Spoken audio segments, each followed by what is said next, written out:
You guys see, it lays flat when the braids are fresh and blow dried, but once the braids get old, it is bulky. So this is what the wig looks like on. I added an elastic band off camera and it fits nice and smooth. You guys see how nice and pre-plucked it is. It comes with plenty of baby hair to be able to go ahead and pluck and tweeze and all of that. Off camera, I went ahead and cut off the excess lace. I also added powder to the parting, I'm sorry, not the parting, the lace underneath before I put the wig on, and the powder I use is just a foundation powder that matches my skin, and I just buffed it onto the lace so that the lace kind of would match my skin a little bit to start. And of course, once the wig is styled, I'm going to go back and add more powder.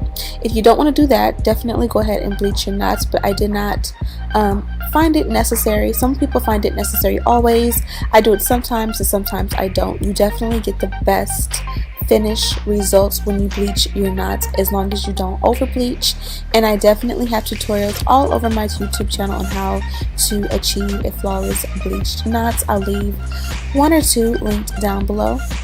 Now this here is my Blast Freeze spray. I like to lay a nice healthy coat around my hairline. I do have a large forehead, so I definitely put my wigs in front of my hairline so that I'm not messing with my edges that are already, you know, used and abused from postpartum alopecia, however you pronounce it. But trying to just go ahead and focus on getting those edges back right and tight, so I do not put anything or let anything sit on my hairline. So I went ahead and put my makeup on while I allowed a scarf to go ahead and lay down that hairline. Normally I don't do this because the got to be glue does dry pretty fast, but today, you know, I had to do my makeup anyway, so I figured why not give that lace a chance to melt. Now you see here, you can see the dots, you can see the grids, of course. So again, bleaching the knots is always an option. I always bleach my knots here and there, but sometimes I don't, you know, because I change my wigs a lot. So this is where we're at. It definitely needs a lot of tweezing beneath the arch of the eyebrow near the sideburn area, but today I'm just going to focus on the center mainly. You guys seen I already did tweeze a little bit and it came pre-tweezed, and I'm still trying to go in and make sure that it doesn't look too thick, too full, or too boxy, because even when it's pre-plucked or you know, pre-tweezed as such, it still can easily look, you know, a little bit too full. So just take your time and figure it out and do what works best for your taste.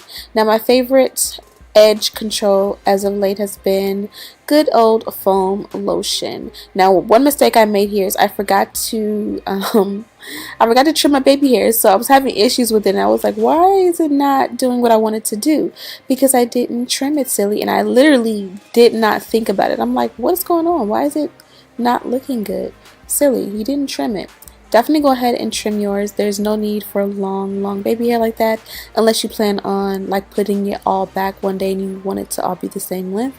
But for me, I always trim my baby hair. I just had a brain fart on this day and I completely couldn't figure out what I was doing wrong. So as you guys can see, whenever you're going in and like swooping your baby hair, if it's too thick, you can comb some back, and there's a little room for forgiveness when you use the foam lotion, whereas when you use the edge control, sometimes like once you swoop, it's already like stuck, you know what I mean? So not everybody prefers to use or to make baby hair. If that is you, then this is definitely not something that you should do. You should go ahead and just use the edge control to sort of slick the hair flat and back, but not to swoop. It pretty much is the same technique, except it's kind of like you're gelling your edges backwards opposed to baby hair. Basically treat it like your own real hair. Now this right here was giving me a little bit of issues because again, I did not trim it down, and I definitely needed to tweeze it a little bit more. But I just finessed it for the sake of this video, and of course I went back after and trimmed everything down to look amazing. Now finally, after a bunch of toying with that, kind of just got it to be okay for the sake of this video, and again I'm going to go back later and hook that up. Now this is what the hair looks like in its natural state. I was going to bleach the knots, but I just loved the texture, and a lot of the times I just like the hair in its first natural state when you get it. This one was super soft, it has super bounce. It's a nice rich dark brown. It almost looks black, which you guys know I prefer black hair opposed to like natural brown. I just think it pops, you know, and it's definitely just, you know, more flattering personally. And this is what the parting looks like. As you guys can see, it has a light tint to it because I put that powder in, but it's definitely going to need a little bit more than that once we're done styling. And I'm just kind of showing you guys how the parting is. Honestly, I didn't know how I was going to style it. I was going to do like a curve parting in a swoop, but I kind of just wanted to keep the hair in its natural texture, so I figured, like Ariana Grande vibes, let's just do 2 ponytails. So I'm going to go ahead and use a flat iron to kind of sort of press and seal in that foam lotion I put up there. This is just going to make the top of my head look super flat and salon finished. Of course, the alternative is to just go ahead and use a hot comb, and that will smooth out the hairline as well, or the crown of your head. I'm just biased to this technique. I grabbed a little bit more foam lotion to go ahead and style my ponytails. Now when the hair is super long like such, sometimes you do have a hard time getting those ponytails right, and your arms and your wrists hurt so bad, but we survived it. As you guys can see, as soon as I started moving my ponytail, the sideburns came up because I need to shave my sideburns again. You guys hate the fact that I shave my sideburns. I don't know why. I thought that was a normal thing, not necessarily that everybody does it, but that, you know, it's okay. And this was the look. I think it came out super cute. I think it came out super darling personally. And of course, as I said before, I went ahead and just added a foundation powder on top of that. Now what I love about this wig, it appears to be 13 by 6 in the hairline.